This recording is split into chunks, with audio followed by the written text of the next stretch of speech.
Hello दोस्तों, welcome back to my new video. सबसे पहले डिस्क्लेमर देना चाहूँगा कि इस वीडियो को प्योरली एजुकेशनल पर्पस के लिए ही रिकॉर्ड कर रहा हूँ मैं। कोई भी बाई या सेल का रिकमेंडेशन इस वीडियो के माध्यम से मैं आप लोगों को नहीं दे रहा हूँ। अब देखिए दोस्तों, मेरा जो पुराना चैनल था जिसमें अप्रॉक्स 90,000 सब्सक्राइबर थे, वो चैनल मेरा डिलीट हो गया है due to multiple community guidelines violation. आपको पता है कि स्टॉक मार्केट के रिगार्डिंग जो भी वीडियोज़ अपलोड कर रहे हैं क्रिएटर्स यूट्यूब में, बहुत सारे लोगों के वीडियोस डिलीट हो रहे हैं। मेरा भी हो रहा था और फाइनली मेरा चैनल अब डिलीट हो गया। कोई दिक्कत नहीं है, ज़ीरो से स्टार्ट करूंगा मैं। जो कंटेंट मैं वहाँ पे शेयर करता था वही कंटेंट मैं अभी यहाँ पे भी शेयर करूंगा। मगर हाँ, ध्यान रखिए, मेरा जो पैटर्न है वीडियो का वो थोड़ा सा चेंज हो गया। इट मीन्स जिस भी स्टॉक को मैं कवर करूंगा, स्टार्टिंग में उसका मैं फंडामेंटल कवर करूंगा। सपोज कीजिए कि मैं 3 स्टॉक्स को कवर कर रहा हूँ, तो तीनों स्टॉक्स के मैं फंडामेंटल्स को पहले कवर करूंगा, उसके बाद तीनों स्टॉक्स के टेक्निकल पार्ट को क्विकली कवर करूंगा वीडियो के एंड में। तो ये पैटर्न को आप जान लीजिए। अब देखिए दोस्तों, मैं कई बार आप लोगों को कह चुका हूं कि जब भी मार्केट में मेजर इवेंट रहता है तो उस समय प्रिडिक्ट करना मार्केट के मूव को थोड़ा सा मुश्किल हो जाता है। इनफैक्ट वहाँ पे क्या होता है ना, अपने कैपिटल को प्रिजर्व करना है एज ए ट्रेडर, और अगर लॉन्ग टर्म इन्वेस्टर है तो वहाँ पे थोड़ा सा अलर्ट होके 2 स्टेप पीछे खड़े रहेंगे तो ज़्यादा बेहतर रहेगा। मगर बहुत सारे लोग होते हैं जो इस इवेंट के दौरान ही ज़्यादातर क्वांटिटी ऐड करना प्रेफर करते हैं, जो कि मेरे हिसाब से बहुत गलत है। अभी यहाँ पे आप ध्यान दीजिए, सब कुछ सही था। अभी 1 फरवरी को बजट पेश होने वाला है। 1 फरवरी तक आप देखोगे इसी तरीके से वॉलेटाइल मार्केट रहेगा। एंड ये सिर्फ अभी का समय नहीं है, आपके सामने अनेकों साल के डेटाज अवेलेबल हैं। आप पिछले 10 साल के चार्ट को देख लो, हर साल जनवरी मंथ में इसी तरीके से मार्केट बहुत ज़्यादा अनसर्टेन हो जाता है। बुलिश मार्केट में अचानक से सेलिंग होने लग जाती है, सेलिंग मार्केट में अचानक से बुलिशनेस मूव स्टार्ट हो जाता है। तो कुछ भी होता है, इवेंट एक बार पार हो जाए, मार्केट फिर सारे फैक्टर्स को प्राइस्ड इन करेगा, उसके बाद जाके अच्छे तरीके से ट्रेड करेगा।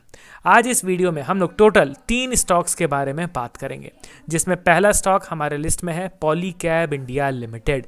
ध्यान रखिए, क्वार्टरली रिजल्ट्स का सीजन भी स्टार्ट हो गया है, मगर ये सारे कंपनीज ने अभी तक क्वार्टरली रिजल्ट्स को पेश नहीं किया है। पॉलीकैब करेंटली 6722 के लेवल पे ट्रेड कर रहा है with 4% downfall previous trading session.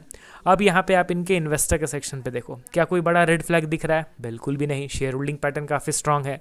Valuation के चार्ट को अगर देखा जाए, वेल एंड गुड, स्टॉक ऊपर भागा है, कोई दिक्कत वाली बात नहीं है। उस हिसाब से इनके अर्निंग्स भी बढ़े हैं।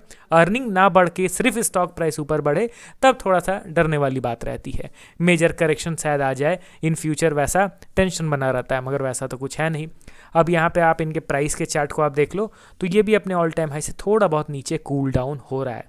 मैं आपको बताऊंगा कि what exactly candle sticks are currently saying in this particular stock. बने रहिए बस वीडियो में आप। तो पॉलीकैब इंडिया में एज सच कोई बड़ा रेड फ्लैग नहीं दिख रहा है। क्वार्टरली रिजल्ट्स पे अगर आप इनके ध्यान दोगे तो आपको क्या पता चल रहा है, दिसंबर क्वार्टर का कंपनी ने रिजल्ट पेश कर दिया है। यहाँ पे इनके रिजल्ट्स के सेक्शन को देखोगे, आपको क्या दिख रहा है? एज यूजुअल सेल्स में ग्रोथ है, प्रॉफिट में ग्रोथ है। बस यहाँ पे क्यू ऑन क्यू बेसिस में इनका जो प्रॉफिट है वो 693 करोड़ से घट के 630 करोड़ हो गया। क्या ये फर्स्ट टाइम हुआ है? बिल्कुल भी नहीं। ये अधिकतर बार हम लोगों ने देखा है कि दिसंबर क्वार्टर में क्यू ऑन क्यू बेसिस में थोड़ा सा डिप रहता है। इसको हम लोग नेगेटिव नहीं कंसीडर कर सकते हैं। ओवरऑल अगर ग्रोथ देखा जाए तो ग्रोथ डिसेंट है। ईयर ऑन ईयर बेसिस में 464 करोड़ से बढ़ के 630 करोड़, जो कि वाकई काबिल तारीफ है। तो कंपनी में एज सच कुछ वैसा मेजर रेड फ्लैग नहीं दिख रहा है एंड कोई मेजर अपडेट भी कंपनी के रिगार्डिंग नहीं है। अगला स्टॉक जिसके लिए बहुत लोग कमेंट कर रहे थे मेरे प्रीवियस चैनल में, मैं वॉच कर रहा था उस कमेंट को, डिक्सॉन टेक्नोलॉजीज करेंटली 10,000 के लेवल पे ट्रेड कर रहा है। अगर आप इसके ऑल टाइम हाई को देखोगे दोस्तों, 18,000, मतलब देखते ही देखते 18,000 के लेवल से ये 10,000 के लेवल पे आ गया है। बहुत ही बड़ा करेक्शन हो चुका है। एंड इनके वैल्यूएशन को देखोगे तो देखिए दोस्तों, करेक्शन 18,000 से 10,000 हुआ, पी रेशियो ऑल टाइम लो पे आ गया। ये 5 साल का डेटा मैं आपको दिखा रहा हूँ। 5 साल में इतना कम पी रेशियो स्टॉक का कभी नहीं हुआ। करेक्शन इससे बड़े बड़े डिक्सॉन में पहले भी हम लोगों ने देखे हैं, मगर अभी इतने करेक्शन में इतना ज़्यादा वैल्यूएशन ड्रॉप क्यों हुआ? Because of exponential growth in their profit figure. यहाँ पे आप इनके अर्निंग के एक बार बार को तो देखो, तब जाके आपको पता चलेगा किस हिसाब से स्काई रॉकेट बन रहा है इनका earning per share. And budget अभी आने वाला है, ठीक है।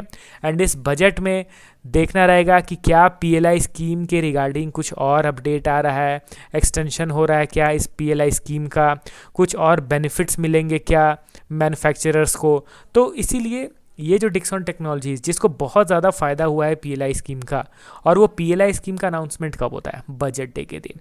तो ये बजट डे के दिन भी स्टॉक में लिटिल बिट तो अनसर्टेनिटी बना रहेगा, क्योंकि बजट में अब क्या होगा क्या नहीं, इसके लिए मार्केट थोड़ा सा पहले से प्रिपेयर हो रहा है। तो डिक्सन में इसका असर है मोस्ट प्रोबेबली बजट डे के चलते। इन्वेस्टर के सेक्शन पे देखेंगे तो एज यूजुअल स्ट्रॉन्ग पैटर्न बना हुआ है। अभी भी मेजॉरिटी स्टेक होल्डर बड़े प्लेयर्स के पास ही हैं, फर्स्ट डीआईज, उसके बाद प्रोमोटर। एंड लास्ट स्टॉक हमारे लिस्ट में आपके सामने है Trent limited, my personal favourite. ये पसंदीदा स्टॉक है मेरा, एक समय था बहुत रॉकेट की तरह ऊपर उठ रहा था, मैं इंतज़ार कर रहा था कि नहीं अभी नहीं करेक्शन होगा तब मैं खरीदूंगा, और इसमें करेक्शन हो ही नहीं रहा था, लगातार ये ऊपर ही जाता चला जा रहा था। एंड पेशेंस का फल मिलता है दोस्तों। अभी यहाँ पे आप ध्यान दोगे तो लगातार स्काई रॉकेट बनने के बाद ये अच्छा खासा नीचे गिर गया है। 8,000 के भी लेवल को क्रॉस करने वाला स्टॉक अभी 4,000 के नीचे आ गया है। तो जिन्होंने पेशेंस दिखाया वो अब अच्छे भाव पे इसको खरीदने का मौका उठा पाएंगे। एंड जो भागते हुए घोड़े पे रैली करना पसंद करते हैं तो कहीं ना कहीं वो लोग ट्रैप तो हुए होंगे, क्योंकि बहुत सारे लोग टॉप लेवल पे भी खरीद के बैठे हुए होंगे। इसके वैल्यूएशन के चार्ट को आप क्लियर कट देख सकते हो, जिस हिसाब से अर्निंग है ऑब्वियसली उस हिसाब से स्टॉक प्राइस में बहुत ज़्यादा करेक्शन हो गया है। एंड इसके चलते पिछले 3 साल में लोएस्ट पी रेशियो करेंटली इसका दिख रहा है। जब इसका पी रेशियो 200, 150, 180 के आसपास था, लोग एग्रेसिव बाइंग कर रहे थे। अभी जब इसका पी रेशियो 80 के आसपास ट्रेड कर रहा है तो लोग इसको इग्नोर कर रहे हैं। तो ये मेंटालिटी को हमें चेंज करना है दोस्तों, स्पेशली अगर हम लॉन्ग टर्म इन्वेस्टर है तो, क्योंकि हमें वैल्यू बाइंग करना है। हमें तब स्टॉक्स को प्रेफर करना है जब वो ट्रेंड में ना हो। जब कोई स्टॉक ट्रेंडिंग हो, वायरल चल रहा हो, समझिए कि ये सही समय नहीं है बाइंग करने का, क्योंकि लोगों की नज़र इस पे है। जब नॉर्मल रिटेल इन्वेस्टर्स की नज़र नहीं रहती है जिस स्टॉक में, उसमें बड़े प्लेयर्स का एक्चुअली में बाइंग स्टार्ट होता है। अब चलिए तीनों स्टॉक्स का क्विकली मैं चार्ट ओवरव्यू आप लोगों को करके दिखाना चाहूँगा। सबसे पहला स्टॉक हमारे लिस्ट में आपके सामने था पॉलीकैब इंडिया लिमिटेड। चलिए मैं पॉलीकैब का चार्ट ओपन करता हूँ। यहाँ पे आप क्या देख सकते हो, कुछ नहीं, सिंपल है कि ये इसका प्रीवियस ऑल टाइम हाई था। यहाँ से स्टॉक में ट्रिपल टॉप चार्ट पैटर्न बनने के बाद स्टॉक में करेक्शन हुआ, फिर रिकवरी हुआ एंड अभी एग्जैक्टली उसी लेवल से दोबारा से नीचे गिर रहा है। अगर आपने यहाँ कहीं बाई किया होगा तो आपने गलत डिसीजन लिया है। क्यों? क्योंकि मेजर रेजिस्टेंस पे कभी स्टॉक में बाइंग नहीं होता है, वहाँ पे पेशेंस के साथ वेट एंड वॉच करना रहता है, ब्रेकआउट के बाद डिसीजन लिया जाता है। अब यहाँ से ये नीचे गिर रहा है तो नीचे के अब सपोर्ट लेवल्स पे देखेंगे कि किस तरीके का इस स्टॉक में बिहेवियर रहेगा। अगला स्टॉक हमारे लिस्ट में Dixon technology, completely technical wise देखा जाए तो नेगेटिव पैटर्न बना चुका है और ये लगातार नीचे गिर रहा है। अब यहाँ पे कुछ लोग कहेंगे कि मैं कहाँ पे बाइंग करूँगा, बाइंग करने का कोई यहाँ पे लेवल ही नहीं दिख रहा है। दोस्तों आप खुद से समझिए, लगातार गिर रहा है, गिरते हुए में मैं क्यों बाइंग के पीछे पड़ा हुआ हूँ इस पर्टिकुलर स्टॉक में, आप समझ रहे हो ना। देखिए इतना नीचे गिरा है, ये तो नहीं होगा कि एक दिन से ही रिवर्स करना स्टार्ट हो जाएगा, बेस बनाएगा और जब वो बेस बनाएगा तो हम लोग को पता चल जाएगा, तब जाके फर्दर एनालिसिस करेंगे। जैसे यहाँ पे भी आप देखोगे, यहाँ पे भी अच्छा खासा करेक्शन हुआ था। मैं चार्ट को जूम आउट कर दी, ये देखिए ये कितना करेक्शन हुआ था, परसेंटेज वाइज देखा जाए 60%। अब ये 60% करेक्शन के बाद इसने अच्छा खासा समय बिताया है, तब ये ऊपर गया है और ये ट्रेंड बदला है, न कि गिरने के बाद अचानक से एक दिन बाइंग स्टार्ट हुआ ये ऊपर चला गया। नहीं, वैसा नहीं। देखिए ये ऊपर गया तो सस्टेन नहीं कर पाया। सस्टेनेबल अगर बुलिश मूवमेंट चाहिए तो उसमें साइडवेज होना ज़रूरी है। जब साइडवेज होगा तब हम लोग उसको फर्दर एनालिसिस करेंगे। यहाँ पे कितने दिन का साइडवेज था, अगर देखा जाए 112 डेज। तो ये सारे पॉइंट्स को आप नोट करो दोस्तों। इसी तरीके से ट्रेंड भी अभी, हालांकि मैं तो अभी के लिए कोई स्टॉक में बाइंग नहीं कर रहा हूँ, सिंपल मैं बताऊँगा, जब तक बजट अनाउंस नहीं हो जाता।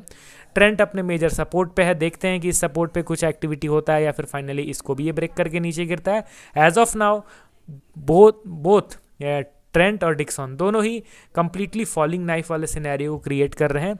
अब आप कमेंट करके बताइए कि पोस्ट बजट अनाउंसमेंट किस स्टॉक में बेटर रिकवरी आप एक्सपेक्ट कर रहे हो और जल्दी रिकवरी किस में एक्सपेक्ट कर रहे हो, बताइएगा कमेंट में। मिलता हूँ अब कल, होपफुली कल से रेगुलर वीडियोस में अपलोड करूंगा, इसलिए चैनल को सब्सक्राइब कीजिए। Okay then, bye bye.